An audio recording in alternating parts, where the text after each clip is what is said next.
রিজেকের মালিক আল্লাহ। আল্লাহর দরবারে শুকরিয়া, লাখ লাখ শুকরিয়া, আলহামদুলিল্লাহ।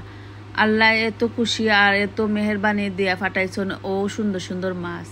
আর এই সুন্দর সুন্দর মাছ সাগরের আর আমার আদরের বাইয়ে মাছ মাইরা আমরা লাগিয়ে আনছেন। তো আমি ভিডিও করলাম আর আপনারা শেয়ার দিলাম। আমার কিন্তু ভুল পড়ে না আপনারা শেয়ার দিতে। খাই মতো ঠিক, কিন্তু দেখাই ওই খাই দিতে তো আর পারতাম না।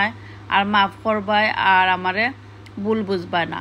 তো দেখো কাঁকড়া মাছ। আর এটা কি মাছ আপনারা কি জানেননি? আর অবশ্যই কমেন্টে জানাইবা এটা কিতা মাছ নি না কিছু, অবশ্যই কমেন্টে জানাইবা। আর কিলা মাছ ধরি কিলাখানি করি কোন জালি মাছ ধরা হয় আমি ভিডিও করে দেখাইমু। ও দেখো ওটা সাইড আগে দিলাই, এটা কষ্ট দেওয়া লাভ নাই। তো যাই হোক, আমরা আজকে মজার মজা খাইমু আর বেশ করে কাঁচামরিচ দিয়ে রানমু আর সুন্দর করে আপনার ভিডিওটা রান্দার ভিডিওটা আমি শেয়ার করবো। আর দেখবাই আমার ভিডিওগুলো সবগুলো আপনার বালা করে দেখবাই।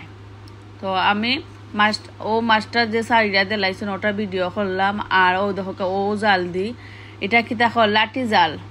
আর কি সুন্দর মাছ ধরো সাগরের মাঝে। আর ও তো সুন্দর পানি আর পানি। আর আমার বাই দেখায় না ও আগে আগে হালকা বুঝছো নি আর খাই না কিচ্ছু। ও দেখো ও মাছ রাইন্দা দিমু আর আমার বাইরে খাও পেট বইরা খাও। আর আমেরিকা দেখলানি সাগরের পানি আর কি সুন্দর। এটা কিন্তু নুনা পানি। ও দেখো আমার সাদা গেঞ্জি যেন আমার বাইক আত নাচাইয়া দেখায় আরো মাছ ধরতা বুঝছো নি। আর এখানে তুরা মাছ একের আরো ধরা হইব সকলটি আমি আর দেখাইলাম না। ভিডিওটা শেয়ার করলাম আর আপনারা আমার ভিডিওটা সুন্দর করে কমেন্টে জানাইবা। কষ্ট করে ভিডিওটা আপনারা আমি শেয়ার করলাম। ওকে, থ্যাংক ইউ।